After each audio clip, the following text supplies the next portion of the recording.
Hi everyone, it's March 18th, 2012, and I'm amazed to see a Blockbuster still here in Albertslund, Denmark.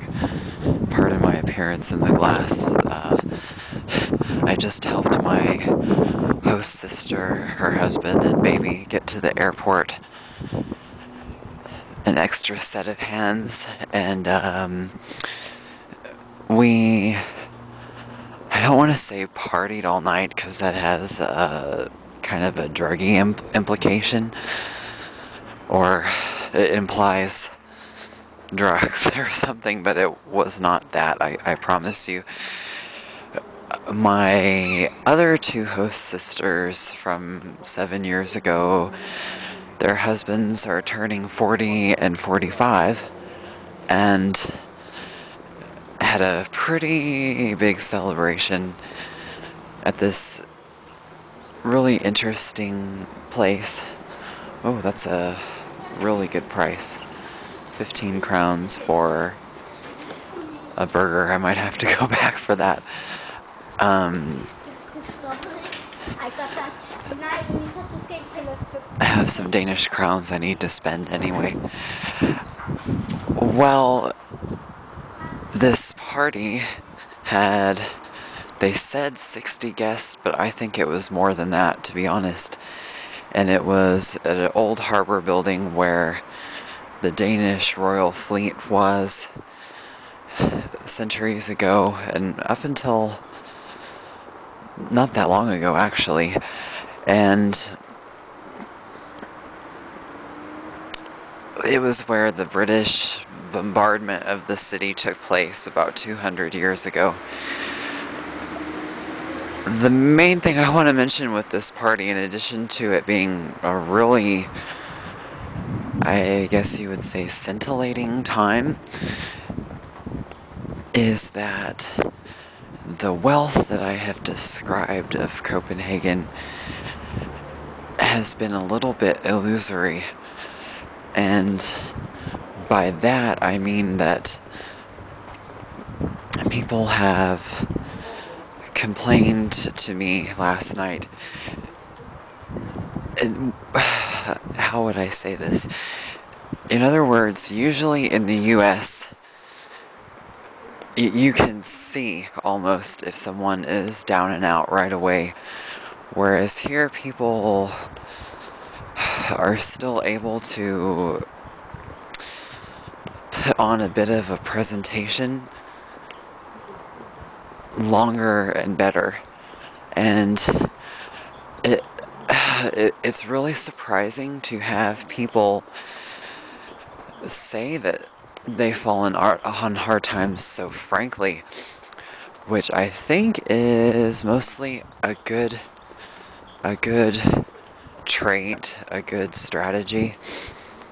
Although you really have to have some skill in doing that, because it can be off-putting if you don't really know what you're doing with that. And I think that it's in people's best interest to just kind of come out with things, but at the same time, even though it might be funnier or more socially appropriate to go ahead and say that you're having hard times, you don't want to make yourself sound too available or too down with whatever, because in so doing, I think that it implies or makes it seem as though you have low self-esteem, which you may very well have in hard times, but it leaves you open for all kinds of abuse, don't you think? Here, there's a lot of cultural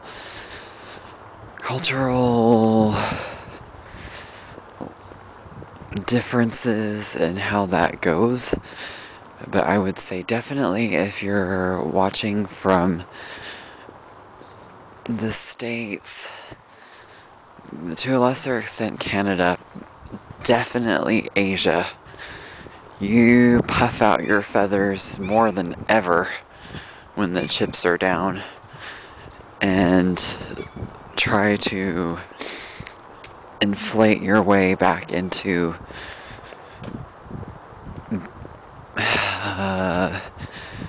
basically putting a higher dollar on your hourly rate, if that makes any sense. Also, I met a couple of people that were doing okay with some business concepts, but they wanted to expand into the American market because they're really just kind of breaking even here. And I said, look, and I'm curious how viewers will respond to this, but I said, for a long time, the US has been a $20 gift kind of market. We think in $20 increments, and so if it's something that's not really necessary, it's more like a expression to do something nice or just a small gesture of some kind, people will go up to $20, but after that, I would say only 15 or 20% of the population is going beyond that amount right now. And even for oneself, I think that discretionary spending is done in small units.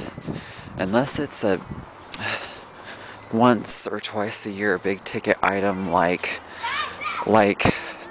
a plasma screen TV, which I have to say I've seen a lot more of that kind of stuff going on here, and I can't believe how much people do spend on that, because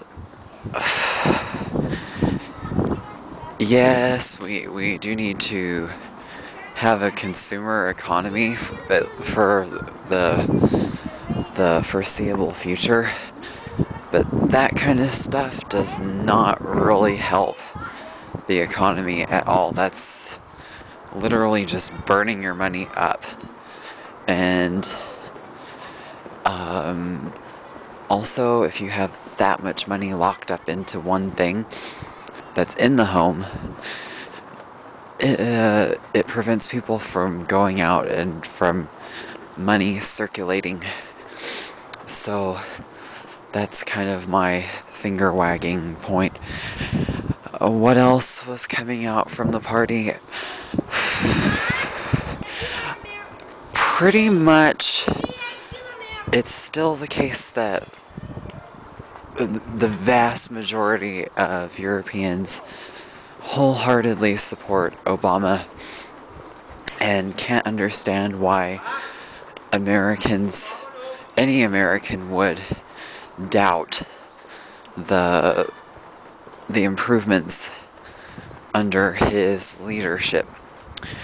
And I have to say that I have never personally disliked Obama, but I've been very skeptical until recently. In the last few months, I think that, I guess I don't understand when people say anybody but Obama and that kind of argument, because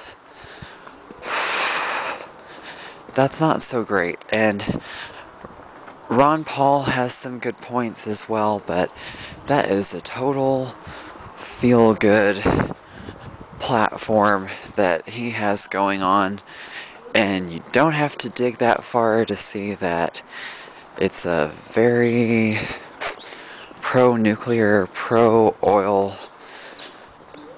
kind of economy that he likes and supports and votes for. I think he's very good for discussion in the US, and he needs more prime time. I think that it's really bad how he's censored and so on, but